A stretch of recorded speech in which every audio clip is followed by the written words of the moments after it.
Hello, everyone, and welcome to the Quorum Podcast. This is where academic medicine meets remote, austere, and resource-limited areas.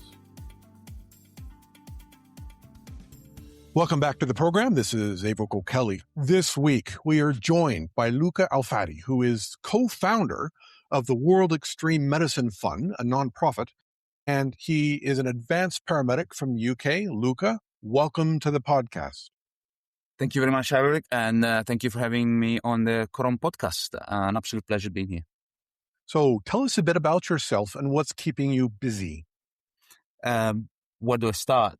So I'm, as a background, I'm an advanced paramedic practitioner, and I've sort of like grind my teeth into pre-hospital medicine with Northwest Ambulance Service in basically covering central Manchester in the UK. I've got a background in expedition leadership. I spent about 10, 12 years driving big orange trucks around the world before actually becoming a paramedic in a lot of places that people cannot even put on maps, like Sudan or Iraq, Afghanistan, Turkmenistan, basically across 4 continents. And what is keeping me busy at the moment is I do have a normal job as well that pays the mortgage, and I'm the head of international development for Medical and Rescue, which is a training organization that basically trains mainly technicians out on wind farms and on turbines themselves. And obviously, I do run the World Extreme Medicine Fund as well. And I still keep my hands into the tourism industry as I run a little expedition company in Italy as well, running one of the hardest treks in Europe called the Selvaggio Blu. So you were in the Italian Air Force, and then you were doing a lot of logistics and expedition stuff. I'm curious, how did you get into paramedic? Would you go through the UK, and then now you're an advanced paramedic? So is that a master's degree? Tell us how you landed as a paramedic. Very good question. So it's basically just getting old and wanting to have a family. I was out on the road for years at the time. One of my longest contracts was 2.5 years in South America without catching any flights or anything like that, just like rounding the South American island, peninsula really. And when I accepted the job of international operation manager for the company was called Dragoman at the time, I ended up being a CFR here in the UK, a community first responder. And I really got hooked seeing, these big yellow buses with some heroes jumping out in green and just having that calm approach that seemed to know what they needed to do to save lives. And it just really ticked with my background and with my ethos. So I basically dumped everything and managed to get onto UK sponsored BSc course. At the time it was actually a diploma at Yale University in Manchester. And I never looked back really. I became a paramedic and I worked my way through the ranks with Northwest Ambulance Service from paramedic to senior paramedic, operation manager, a little stint as a lecturer as well in a couple of universities here in Manchester. And then I became one of the advanced paramedics for Northwest Ambulance Service. And I did that for about 4 years, 5 years. I kept my expeditionary drive, if you like, and through World Extreme Medicine and meeting Mark, that's where I combined my experience and expedition leader, logistics, leadership, to medicine. And if I may say so myself, it was a marriage made in heaven. And it really turbo boosted my career in general, but also the kind of work and the kind of things that I was able to do globally. And I think World Extreme Medicine Fund is sort of like the apex of all these 20 years worth of experience and work. So you recently returned from Ukraine with World Extreme Medicine Fund. We'll talk about that in a second, but you are a co-founder of World Extreme Medicine Fund. Tell us about that. World Extreme Medicine Fund, work of love for the last 4.5 years. The way it started is a history, is a story in his own right. Mark was actually in Mauritania riding the ore train. I don't know if you guys are aware of the experience that you can have in Mauritania on this like ore train, when a few days just before the full-scale invasion, And there was still during COVID times as well, so quite a lot of people still locked in, and not really much to do. Although obviously I was working with Northwest Ambulance Service, and I was actually working at the Nightingale as well. And we just felt that with our experience we could help. And Mark sort of like put a call out to the World History Medicine faculty on, just 250,000 clinicians, family around the world that says, what can we do? Who can how can we help? And I sort of like picked up the challenge. And in those few weeks, I sort of like start using my network built through the expeditionary world and a little bit of expedition medicine at the time as well. And I managed to find now a friend and our Ukrainian operation director, really, Stefan, who is actually a Ukrainian from Kherson, who managed to get out, him and his family, to Viv at the time, just before the siege. I don't know if you guys remember, but in 2022, Kherson was occupied for several months, actually. And organically and through our network, we managed to put together, we didn't really know what we were doing at the time. What was the real need? There were no international organizations in Ukraine yet. Many were just stuck at the border with all their supplies and support and so on and so forth. But what we managed to do is to fill up 2 long wheelbase vans with a lot of combat kit, from tourniquets to blast bandages, compression bandages, IFAKs, and so on and so forth. And what we did through Stefan, we actually drove them straight to the border. And because we were very small and not really tied up by much red tape, and potentially a little bit naive at the time as well, we managed to basically bring everything in Viv, in Ukraine, in the space of like 3 days, basically, when we left Manchester. And that's how it all started. The idea wasn't to cross the border at the time, but I had spent several days, weeks, speaking to, not just to Stefan, but to people also in bunkers in Kherson and in other parts of Ukraine. And I really felt compelled to basically go and shake Stefan's hand and just like watch him in the eyes and say, hey, we're here and we're going to be here and we're going to be supported. And the story expands a little bit more because we had rental vans, so we couldn't really cross with the rental vans. And through the network, we met this amazing woman called Svetlana from Kiev. And Svetlana, that's a story on its own right, separately. She spent the first year of the war, really, living in the back of her 4x4 vehicle and crossing the border 2, 3, 4 times a day, and getting across whatever was needed, from medications to working literally as a post woman for people that couldn't get hold of their loved ones in Ukraine and so on and so forth. So she agreed to smuggle us in with the kit that we had. And that's where we went to meet Stefan, where we shouldn't have done. So in an airport underground where they had their headquarters. So that's basically the way Medics for Ukraine at the time started. And we kept running convoys on a regular basis, I think on average 1 a month, but we also had 2 to 3 convoys a month on the first few months up until probably about Christmas. And what happened is everyone was quite obviously very grateful and happy with everything that we were bringing. But one of the questions that kept coming to us was, this is great, but how do we actually properly use all of this stuff? And this, again, is a separate conversation, but Ukraine historically had a very Soviet pre-hospital system.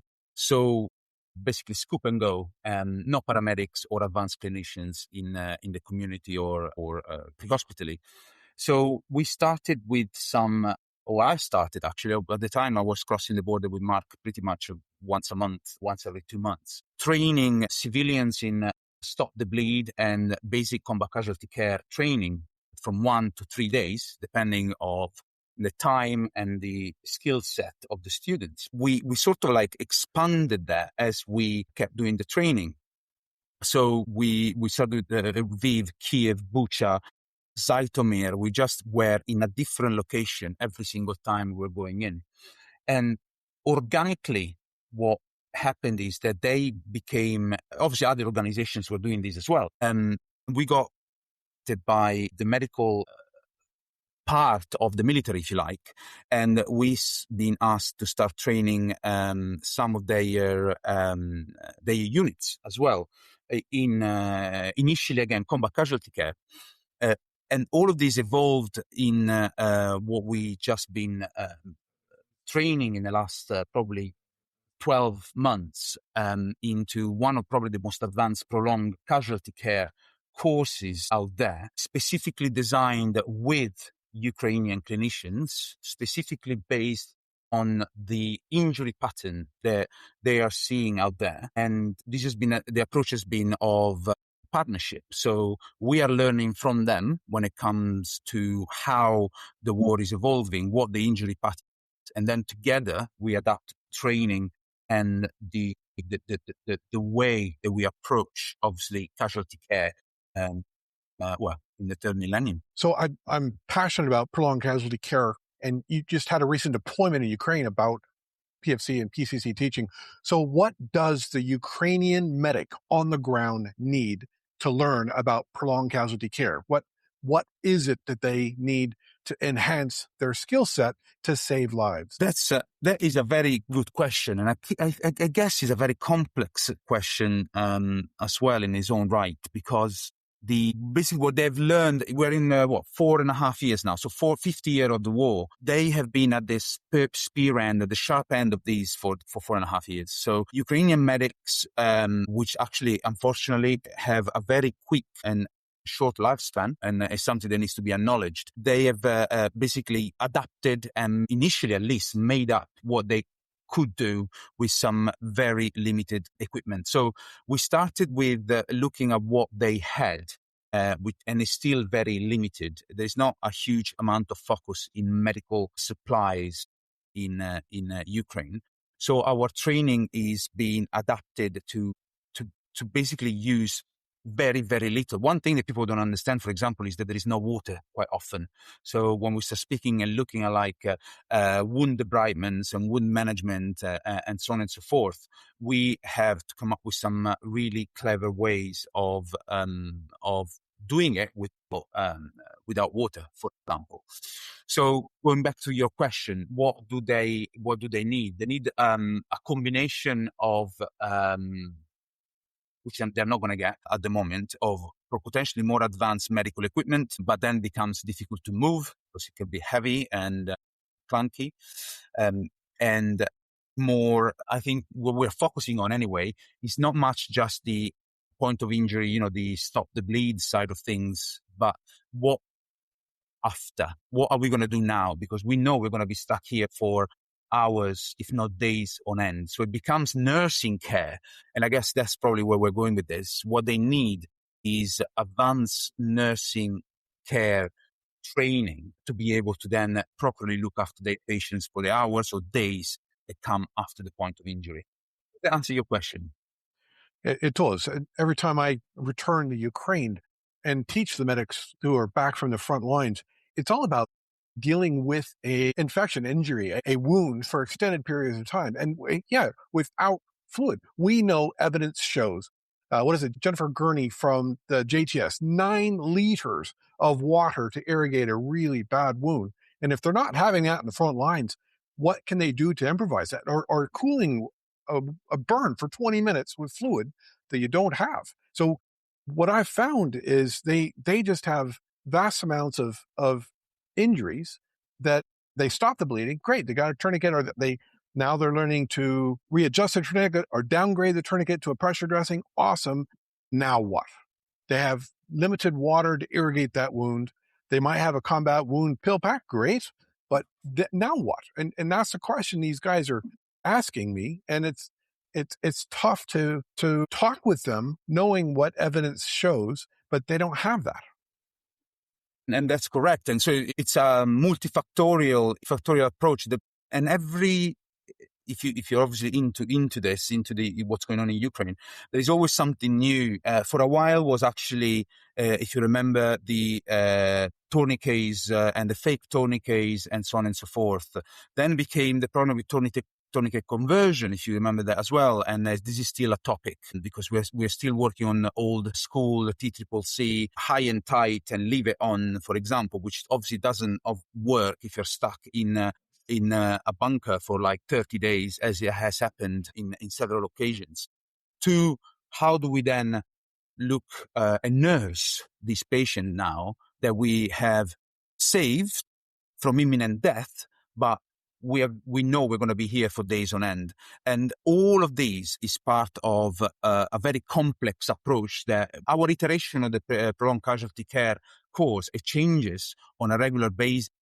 And for us, hire some really experienced and high-level clinicians that go with a plan, but then they adapt their training based on the stories that they get on the day of the training, if that makes sense. And that's how we learn. That's how we start problem solving. And it's not unusual for us to say, you know what? I actually don't know. That's a very good question. I don't know. But what we then always ensure we do, we close the loop. We come back. We start researching. We start speaking to the huge community of clinicians that we have with World Extreme Medicine Fund and go back to them. Continuous back and forth communication in between us and the clinicians in the front line, as one of the positives that is coming from this war is that the communication is absolutely amazing and we can speak to people literally on the front line anytime. Yeah, that communication is important, and getting documentation of what they're doing so we can learn, we can improve. And then the challenge is putting it back to that combat lifesaver, combat medic, who might not have a whole 5-day combat lifesaver course. It's a 3-day combat lifesaver course. And now they need prolonged casualty care, and there's no time for it. We all know that PCC is a 4-week course, but the unit commanders can't release these guys for even 4 days. They're sometimes so we're there teaching 2-day courses, maybe 3-day courses. Tell me, Luca, what would you teach the combat lifesaver, the combat medic corpsman on the front lines, if you only had 2 days hands-on training with them? This has been a challenge and is always a challenge. And what I mean with this is we never know exactly who we're going to have in front of us. We can obviously prepare, and there are some units that have much more advanced clinicians and other units that just send their medics, but they are not necessarily medics. They probably have gone to like a 2 or 3 days combat casualty care training in whatever was their pre-deployment training. So we always need to start with the basics to understand the level that we have in front of us. There is absolutely no point for us to get into advanced wound management, for example, right? Debridements or anything like that if they don't know how to put a tourniquet properly or how to convert a tourniquet, for example. So it always starts, at the moment, it's always about 5 days. So we have a 5 days plan program that we start with, if you like. That's what we want to go and try to teach. But then we always have doctors, paramedics, nurses in the team. So we have a multidisciplinary team all the time. And based on what we find in front of us, we adapt the training. But we always start with the basics. We try to get a very good understanding of where they are at on the first day. And then from there, we adapt and we overcome issues. It's not unusual for us sometimes to divide the groups, for example, based on their experience, background. And once we've done the basic with everyone, i.e., the stop the bleed, the tourniquets, and so on and so forth, to make sure that they are absolutely spot on with that, then we can split them and we can move into more advanced medicine, if you like, with the ones that got the right experience. And then we just work more on the basics with the ones that maybe don't have that experience. But one thing that shined in the last 4 years, all across the board, doesn't matter how experienced or the level of clinicians that we have in front of us, is that they absolutely a sponge for knowledge. They understand that what we are doing together will save lives. And I can't tell you how the feeling, or when we get like a text in the middle of the night or or an email or a message saying, I just tried that. We had it several times with our MaxFax course, actually. I just tried that procedure that you literally taught me last week, and it worked, and the patient is alive and is recovering in a hospital somewhere. So there is, it's very hard to protocolize, if you like, the training, because it's not a protocol. Does that make sense? It does. And I like that you tailor your training to what they need. And we do that as well. And when Quorum runs courses, day one, we're seeing what it is that they need. And it's always about the eye and hitman, the infection, how to treat wounds. And we're stuck with that.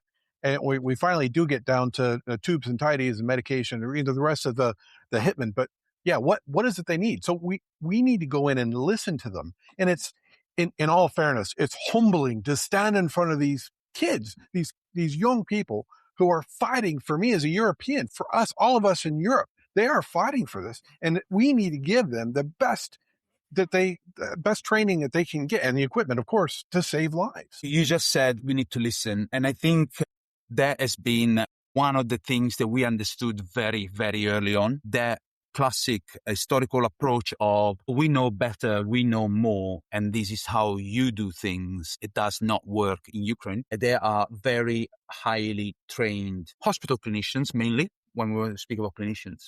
What we needed to do, and what we still do on every single mission, is understanding what is the real situation on the ground, not what we think it is, but we want to know what it is, what they have to work with. And then when we have a good understanding of what they have and we understand what they have to work with, then we adapt the clinical side of things to what they have. So is it pretty medicine? Probably not. Is it best practice? Absolutely not. But is it pragmatic and aimed at saving lives? Yes. Yeah, they have the eagerness. They'll soak up whatever knowledge we can give them, but we need to give them what they need instead of what we think they need. Exactly. And I don't know if as a Western countries and Western medicine, we are fully there yet. But from a World History Medicine Fund, we are absolutely humbled by the way we are welcomed and listened to, and we can share lessons learned. We started a train the train program as well. We have had some Ukrainian medics on our course in the UK as well. And that is because the exchange of knowledge and experience is absolutely critical. And I think that is also the reason why we were invited at the exercise Vigorous Warrior with NATO just last month. And is the understanding that we need to listen, we need to understand what is going on the ground, and we need to adapt. And to be able to adapt, we need to listen. I'm glad you mentioned the NATO exercise Vigorous Warrior, and you just came back from that. So I'm very interested to hear your experience with that. So can you tell the listener first, what is Exercise Vigorous Warrior? And then let's talk about what were you doing there and what lessons did you see? So Exercise Vigorous Warrior, and this is my understanding from a civilian perspective, as we were one of the very few civilian organizations invited on at the exercise, is a biannual medical exercise that is put together by the NATO medical. There were 31 nations, I think, this year, and they send their medical units basically to confront each other, to learn, and then basically to run various different lines. So we were supporting the prolonged casualty care line, and this happens every 2 years. This year was hosted by Estonia, and prolonged casualty care was one of the big ticket items that were covered. So we ran several workshops on day one, specific to different parts of prolonged casualty care. And then during the exercise itself, we helped running the prolonged casualty care line, debriefing as well each of the units they were doing different exercises, basically. Exercise Vigorous Warrior. There will be a debrief as well, which we are going to be part of in September, which then will help inform the next exercise in a couple of years. Nice, nice. So what learning did you see there? What can you tell the listener that will improve their prolonged casualty care experience from what you saw in Estonia? Well, definitely so there's several things, but a very important thing is the improvement when it comes to nursing care rather than just, stop the bleed, trauma care.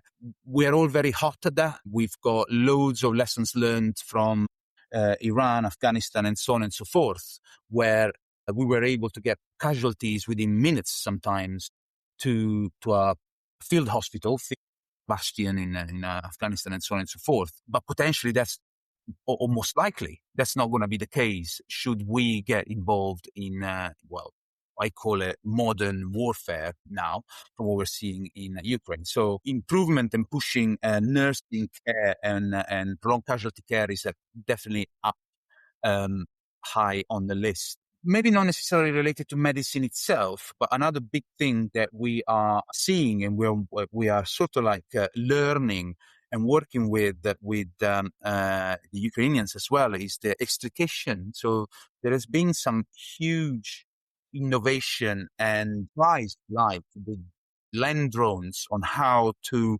extricate patients in besieged areas, for example, and there are several examples of successful extrications with land drones. So there is an innovation, and obviously you probably have seen some prototypes of air drones as well for extrication of casualties, but definitely the successful ones that we've seen in Ukraine are with land drones. And I guess the underground hospitals. So again, logistics. Some units, showed up with a classic field hospital, tent hospital, and as we well know, we had something like that in Ukraine that would be shut down in the space of a few seconds. So there is also a huge work from a logistical perspective to understand what the underground hospitals, how they're building. They're becoming really efficient and effective, if not full-on hospitals, but at least clinics that can be then moved around. Phantom clinics as well. Sometimes they just build some that are, what's the word I'm looking for? It's more like for Deception. distraction rather than the real clinics, or to give options. So these are on my feet here at the moment. These are the three main things that we've discussed, but obviously we haven't debriefed yet. So I don't really know what, from the NATO perspective, or from the Allies' perspective, what it is that they think we should focus on, if that makes sense. Did you notice in Estonia, were there drones attacking the medics going through the scenarios? No. So we need to start implementing that, don't we? Yes. Funny enough, actually, there were talks about some of, I believe, there were some incidents of Russian drones sort of like crossing the border just recently. Yeah. I taught on the exercise Balder 2 years ago in Denmark, and the Danish military did have drones out looking for us as we were going through our scenarios, but we really need Ukrainians to come in and be the opposing force with these scenarios, because they're the ones that are really good at this. That is a very good point. And as I said, we use them a lot on our medical courses because of the experience and what they've seen. But it's something that absolutely probably should be discussed moving forwards. Yes. So, Luca, I understand that the World Extreme Medicine Fund has put together a publication for the Journal of Special Operations Medicine. Can you tell us about that? That's been it's not been published yet. I believe I've been told it's been accepted and it should be out soon, and is basically across a multi-faculty work that we have done. Also thanks to Travis Kaufman, who is one of our volunteers. And basically it's not a research paper. It's more of a factual paper on prolonged casualty care and the lessons that we are learning. So there'll probably be more, sort of like a few other articles following that of what we're learning from Ukraine and the way that which is just discussed now as well, the way we are approaching the teaching and the learning on the front line in an active war zone where we are able to, through all the issues that we have, to slow down, and these medics 2, 3, 4, 5 days to breathe, but to also confront themselves with people from the outside. They are not theoretically involved with the war. And one thing that we haven't said is that quite often there is learning, but that's not the most important part. The most important part is the feeling that these people are left with of they are not forgotten. There is people outside of Ukraine that want to help them, they want to support them, and they want to basically save lives with them. Because obviously a lot of what we teach could be done remotely as well, and we know that. But the being there in person, it really changes the dynamics, and it really makes them feel part of something bigger. And I don't know if you can see this. It's you can teach anything and you can go there as many times as you like, but the important thing is that they need to feel that we are there for them. And sometimes that's not the case, especially when you look at the news and the political spectrum globally at the moment. That sounds really interesting. I look forward to seeing it as it comes out. Yeah, I don't know when, so I can give you a date yet, but it should be soon. One thing that we're not addressing as a society is the psychological impact. Once this war is over and Ukraine wins, we have another war ahead of us. As a psychologist, I'm looking at this as how much damage are we going to have to deal with from these guys working and girls working on the front lines. They win the war, great. Ukraine comes back to a normal society. Now we have decades of having to deal with the psychological impact of these people on the front lines. I'm so glad you bring this up, because it doesn't, in general, it doesn't seem to be something that anyone speaks about. And I'm not going to talk politics here today, but it seems to be a constant for the last 20, 30, 40 years of just looking at various wars and not understanding then the side effects of what happens when this war starts. But I'm thinking about what's going on in Iran at the moment, or what's going on in Gaza. We're just thinking that we can go and bomb thousands and thousands of civilians, killing literally generations and generations of people, and then expect no repercussions whatsoever when it comes to, the next generation of people or kids that grow up through that devastation. We've actually been doing some work with a few partners, not necessarily active work yet, but because our resources are constrained. We are a very small organization, but we're certainly committed to stay when and if this war will be over, and help rebuild the minds, if you like, of entire generation of people that has grown up with sirens and having to wake up in the middle of the night and hide in bunkers, with family being blown up right in front of them, not knowing why.